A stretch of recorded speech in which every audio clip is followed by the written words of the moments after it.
Hey everybody, this is the Sliders Review, and I'm here today to talk to you about John Cena. I'm really starting to think he is secretly a scummy person.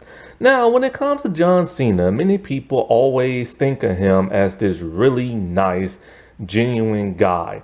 Big smile, help people out, like in the back locker room, the locker room leader. We see him at hospital, taking pictures with kids and everything.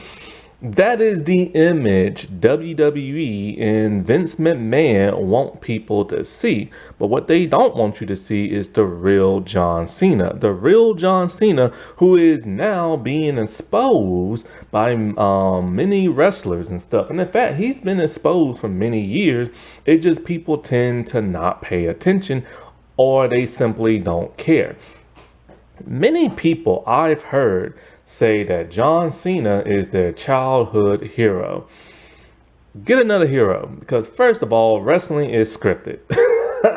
And it's just kind of like, you don't really know who these people are until you truly know who they are. But they don't want you to know who they really are, because they know deep down inside they are scummy. A lot of wrestlers are scummy, which is one of the reasons why I'm just no longer a wrestling fan.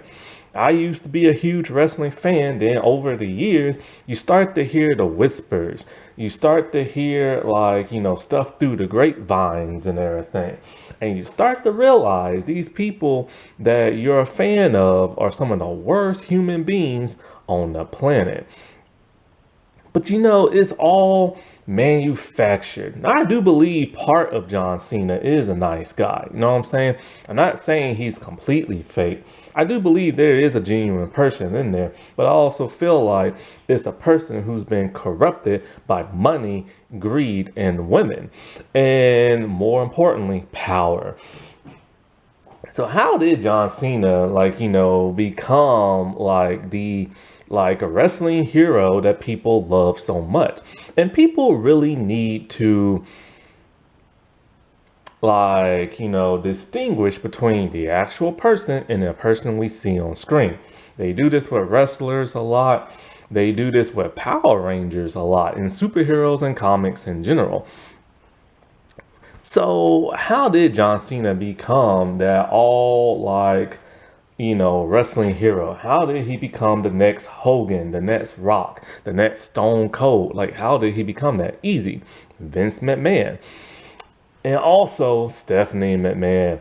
So, back when I used to watch wrestling and everything, John Cena he just came into WWE. And around the time I stopped, he was a multiple world champion. And I remember when he first came into the picture and everything, he was just a generic baby face guy. He wore light blue trunks, like an actual wrestling attire. And he wrestled a lot of the big name superstars.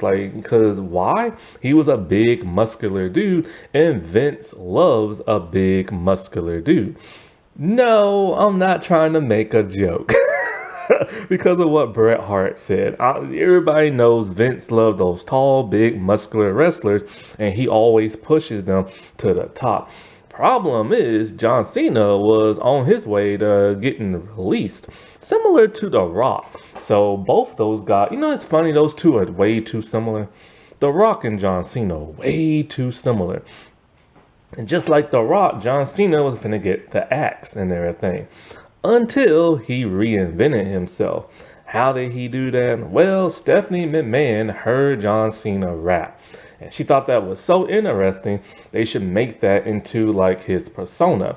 So gone was a generic babyface, and in came John Cena, the heel, aka the white rapper. And this was to help get black people on his side. And it worked and everything. He came out in the hip hop clothes. He was constantly rapping his theme song. He rapped himself. He acted like he was from the hood, but he never was ghetto, and he was never from the hood. But this helped get him over with the black audience and stuff. I remember a friend of mine was all like, "Oh, John Cena is the newest hot thing in rap music and this and that." And I thought his rapping was just okay. I didn't think it was all that, but it was catchy. Some stuff was. And so that happened for like many, many years. And then at some point he became face, still doing this ghetto persona. Then came the Marine, and he starred in that movie. And what happened after that? Suddenly, his ghetto hip hop persona turned into that of a military type sergeant type person. And he started wearing the camouflage fatigues in his clothes and stuff like that. This was to help get him even further over with the white audience, because we all know white America loves a patriot. They love a soldier boy. They love somebody who served in the military. Problem is, John Cena never served in the military, but he had that persona in his gear, and with, you know, the salute and everything like that. So that helped get him even more over. By the time he won everybody over, he just became John Cena, the next big thing in like wrestling. He was Vince's top guy and everything. He wore the orange, he wore the blue, and he had everybody eating from the palm of his hand. He was extremely over, so over that Vince never wanted to turn him heel. It was Triple H and The Rock who foolishly did that.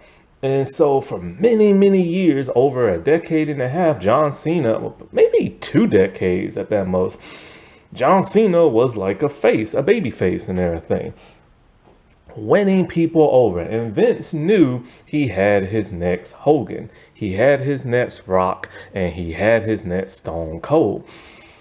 Until he found Brock Lesnar. And then around that time, that's when Cena started to pull a Rock. He started to get a little comfortable, too comfortable in Hollywood and everything, to the point where he literally had to apologize for calling The Rock a hypocrite for like bailing on wrestling and stuff, because Rock went to Hollywood, and then at some point in time, John Cena followed in his footsteps.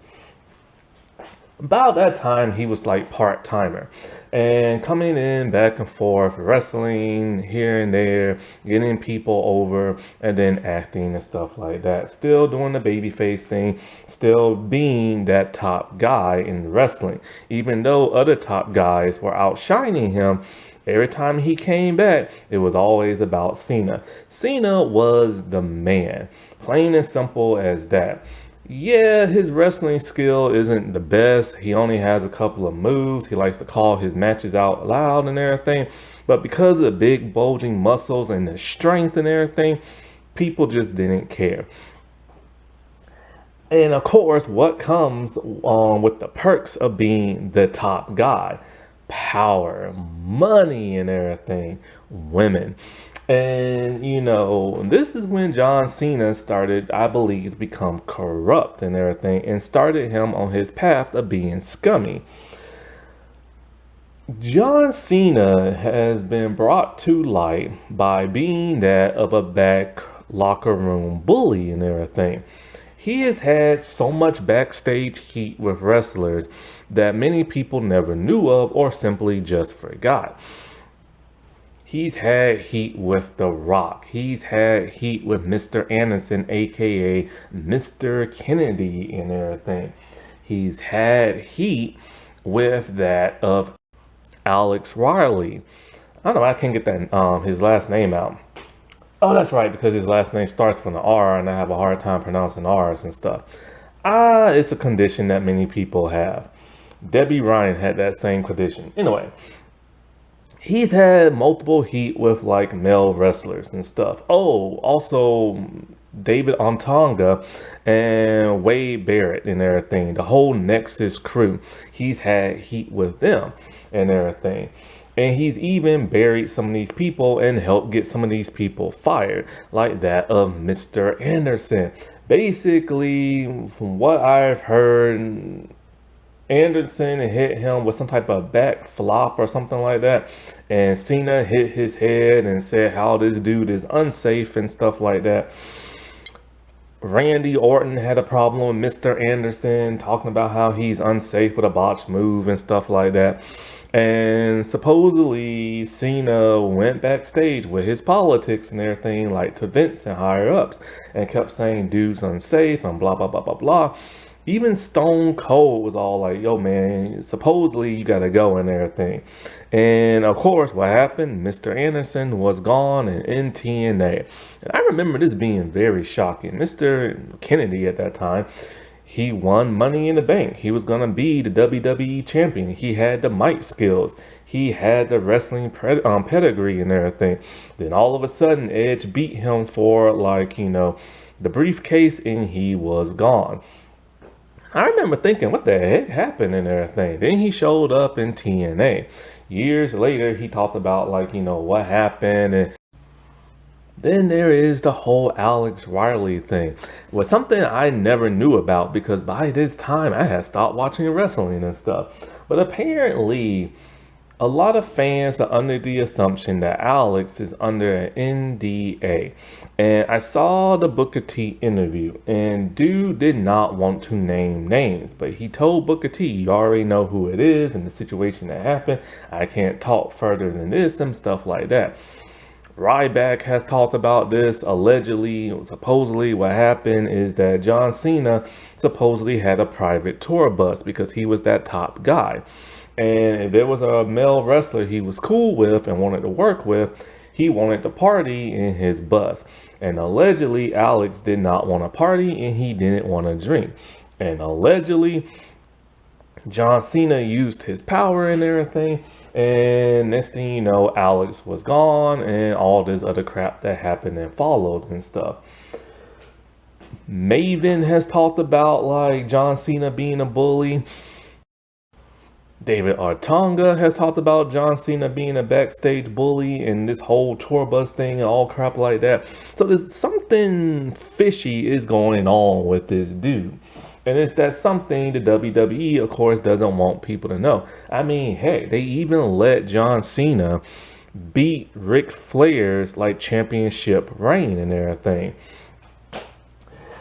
And it's not only that, but it's like fans are so obsessed with John Cena, they will turn on any wrestler they like. Jey Uso and now Gunther of all people.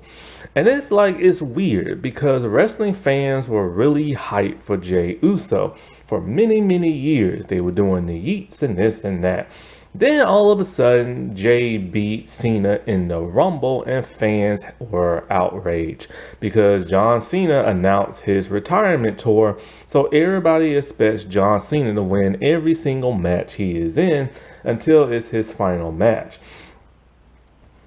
And I truly believe if John Cena wasn't in the Rumble, they would not have cared if Jey Uso had won. Because, on screen, people... And I knocked my camera over. People are like chanting yeets. They're chanting his name. They're dancing. But it's online is the complete opposite. It's people hating him, down liking his videos, all kinds of stuff. And then there is Gunther, the man who is now supposed to retire Cena. And for whatever reason, fans have now started turning on Gunther, which is weird because they love Gunther and stuff. But now, because he is destined to retire Cena for winning that match, now all of a sudden they have turned on him.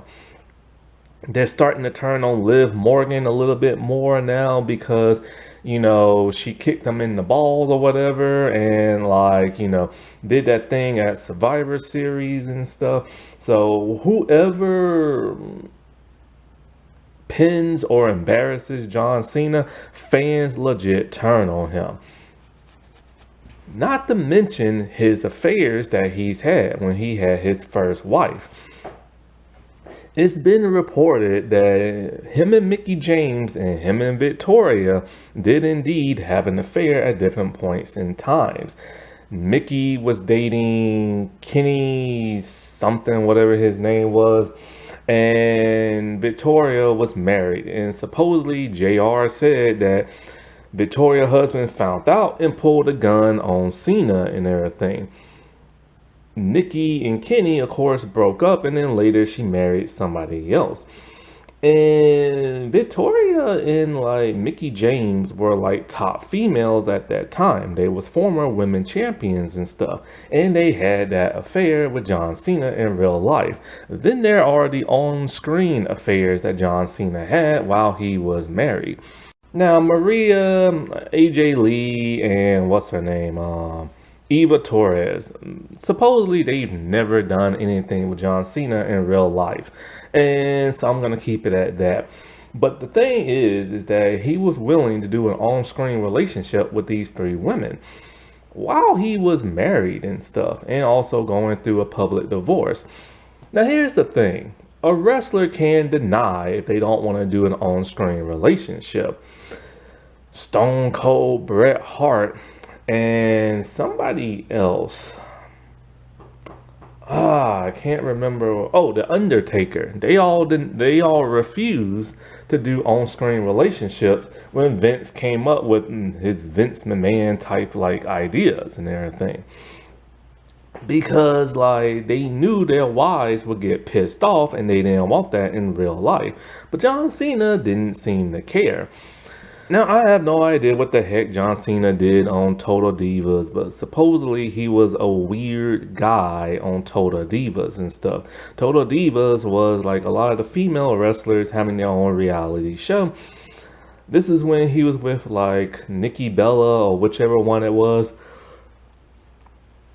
I don't know which Bella twin he dated and stuff, but like supposedly he was a weird guy. Now I never watched this because I hate reality TV, and you know, so I don't know what the heck was so weird about him, but apparently something was weird. And let's not forget, he is still friends with Vince today. Vince is a dirty, old, nasty man who has several allegations against him, from steroids to sexual assault to sex trafficking, this and that. And John Cena, still to this day, is friends and chummy with Vince. Which now makes me wonder, with all this stuff I said, who was Becky Lynch really referring to? It now makes you wonder. Supposedly it's a former wrestler, supposedly it's a big name wrestler who she doesn't want to name names because she's scared and everything, because she still works for the company. And it's like, supposedly if you didn't sleep with this wrestler, you would be fired or blacklisted and stuff. John Cena had the power, he had the money, he had Vince's ear. He's a former world champion. Around the time Becky Lynch came into the wrestling scene, John Cena was kind of like part-timing at that time, and so he can be considered as former and everything. And we know that he's willing to cheat on like whoever it is he's with. So it does make you now wonder, like, who could it have been? Because it had to have been somebody from either the Attitude Era or Aggression Era. So it always makes people wonder, was it Cena Becky was talking about? Which would be very odd if it was, because they've had segments together. She's talked about him in a very nice way, like in interviews and stuff. But she is still under contract, so that's the thing.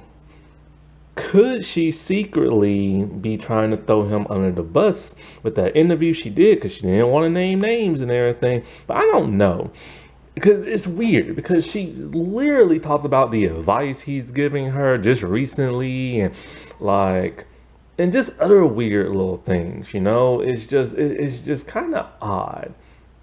I don't know, it's kind of odd that it might not be him, only because of how nice she's always talked about him. But then again, she is under contract. And then let's not forget,